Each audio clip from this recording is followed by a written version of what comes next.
50% vengeance plus 50% night equals 100% Batman.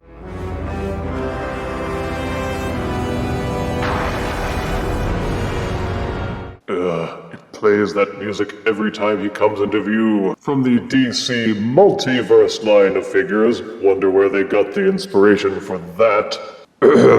We now review Batman the Animated Series version. Batman the Animated Series was perhaps the best cartoon series of the 1990s, and arguably the best animated Batman series of all time. Coming out in the early 90s, just after the huge success of the 1989 Batman live-action movie. Fortunately for all concerned, the animated series did not try to mimic the look and feel of the Tim Burton feature film. They went their own way, and the results of their wise decisions are already well documented. The look and feel of the series was unprecedented in its storytelling and the styling of the characters. The first 3 seasons were excellent, but they suffered somewhat in that the quality of the animation was inconsistent. Some of the episodes had very clear and crisp animation, others did not. So for season 4, they retooled the animated series, giving a makeover to many of the characters, as well as jiving with the style they chose for the Superman series. And while this did keep the animation quality consistent for each episode, it led to some weird choices with the designs. When it worked, they nailed it. But when it didn't work, it failed miserably. But both versions of the designs had extreme proportions for the characters, with huge upper bodies, grotesquely thick limbs, and teeny tiny feet, with spindly ankles and wrists. There have been other figures based on these series, but these are made by the McFarlane Toys people, and they generally do excellent work.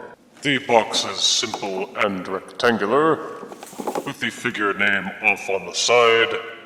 On the back is artwork depicting what card you will find inside the box and a view of the other cards that can be collected.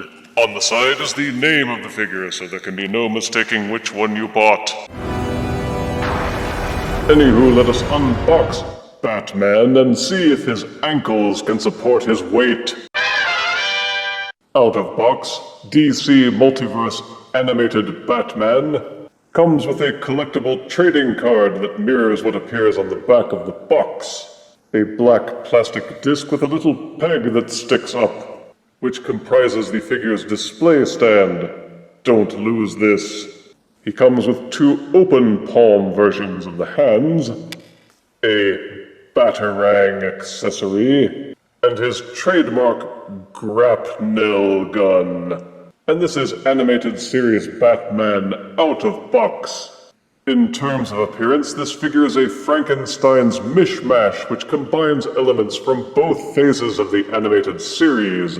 He has Season 1 through 3's huge jaw, Season 4's styled cowl. The cape is a similar zigzag cut from Season 4, but has blue coloring on the inside like Seasons 1 through 3. The upper body has the same angling as Season 4, but has the much wider proportions of Seasons 1 through 3, as well as the circular bat insignia on the chest, rather than the simpler black patch of Season 4. The forearms have the spiked ridges of Seasons 1 through 3, but they are colored in solid black like Season 4. And this figure has Season 4's weird matchstick proportions for the legs and feet. All of these disparate combinations have been blended into one figure that tries to please both camps. And it's hard to get Batman wrong in terms of looking cool. So the McFarlane crew at least did their jobs by not screwing things up. Pop out the hands to replace the fists with the semi-open versions, which are molded to let Batman hold his Batarang and grapnel gun. Stop that. The figure has good heft. The color lines are neat, except for around the jaw, where some of the flesh color spills onto the cowl sections. Regrettably, the plastic has a rough, kind of gritty feel to it, which the DC Collectibles version had, which worries me, Because that plastic proved to be brittle and snappy, the tiny loops of plastic which held the wrists and ankles always feel like they're on the verge of breaking, like this did. Boo! And this figure gives off a similar vibe, not so much with the wrists, but with the ankles. The plastic is very thin looking at the ankles, and prudent collectors will want to exercise extreme caution when posing. The base of each foot has a tiny hole in it, which corresponds to the peg on the display stand. Push them together, and you can have something that will brace the figure for poses that it might not otherwise be able to sustain. The box boasts that there are 21 points of articulation, but it doesn't say how well articulated they are. So in the interest of forewarning collectors, I must say that the posability is only marginally better than the DC Collectibles Batman animated versions.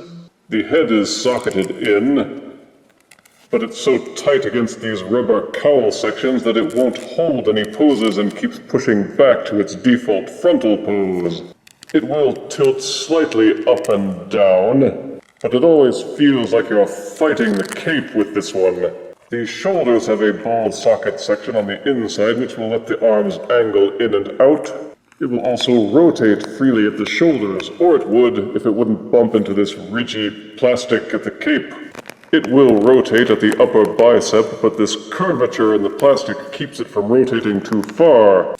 There is a hinge at the elbow that will let the arms curl upwards to a fair degree, and even rotate them backwards out of joint a little bit. I would advise against rotating the arms too far because this plastic looks like it could snap and break after time. The wrists will rotate 360 degrees in their ball socket and also angle up and angle down. There is no rotation at the waist joint, at least not at the belt section. Instead, they supplied a joint here that will allow the figure to rotate slightly backwards and forwards, and also allow for some very slight hunching forwards and back. The belt and the underpants are one solid piece, and molded out of soft rubbery plastic.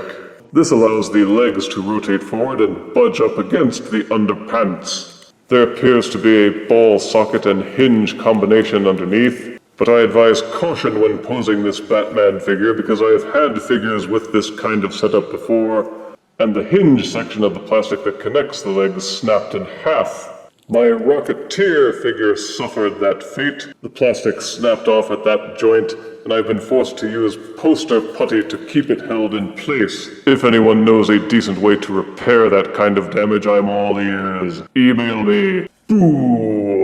So be ginger with Batman when posing his legs, and don't let that happen to you. The legs will kick forwards and backwards. They will also splay in and out, but there is no upper thigh rotation. Each knee is double jointed and will fully rotate backwards, but the knee joint plastic is also very thin, and I worry that these ridged sections will snap. Be sure to brace them while you're doing the rotations, so that you don't put too much stress on the plastic. There is no shin rotation, but the feet are socketed in and will rotate 360 degrees. They will also hinge up and hinge back. There is a toe hinge that will allow the toe to swivel upwards and make him look like an Arabian Night. Ooh, look at me, I'm Aladdin. The ankles are very thin. Do not try to force tilt the feet. They will not rotate from side to side. About the cape, anyone hoping it would have some kind of gimmick will be disappointed. It's just one slab of rubber plastic which only flexes a little bit.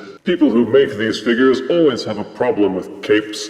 If you use cloth, it looks like a Barbie doll. But when you use plastic and rubber, there is only limited flexibility and you're stuck with whatever shape that was used to make the cut. You want to be able to spread out his cape for those dynamic attack poses, but also fold and drape it down when he's stalking and brooding. Sadly, you can't do that with this figure. So while Multiverse animated Batman can be put into many poses, you still can't get him into the really cool crouching poses that you would like, which is a disappointment, because I've come to expect better from the McFarlane crew. I would rather that they had thickened up the legs beyond the cartoon proportions just a bit, so they could have put in a thigh and waist rotation, and freed up the joint in the torso for more hunching poses.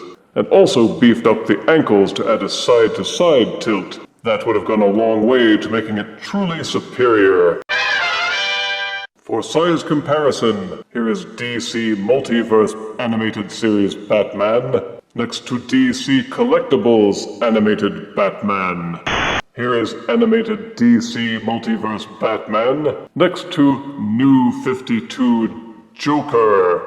And here is DC Multiverse Animated Batman next to Revoltech Spider-Man riding Amber Collection Jurassic Park Velociraptor.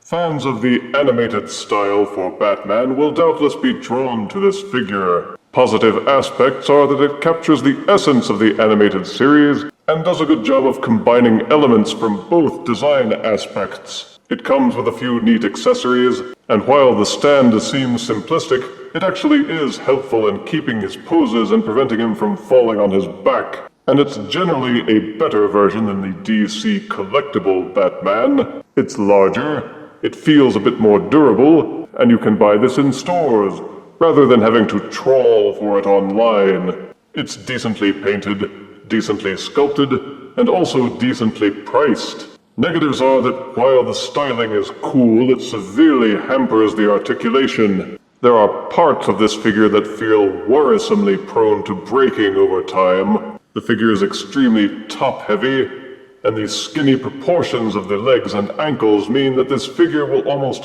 always need that little stand to brace him up. I find the lack of waist rotation particularly galling, and it's very frustrating trying to pose the figure at the neck. The central body hinge is very stiff, and only allows a limited range of motion. Same with the head. There was a lot of excellent potential with this figure that seems to have been sacrificed.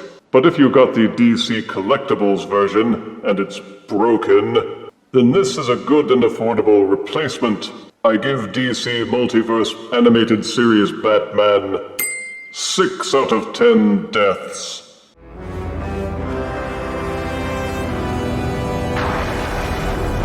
Stop that! If you refuse me, honey, you lose me, then you'll be left alone, oh baby, tell them all, and tell me I'm your own.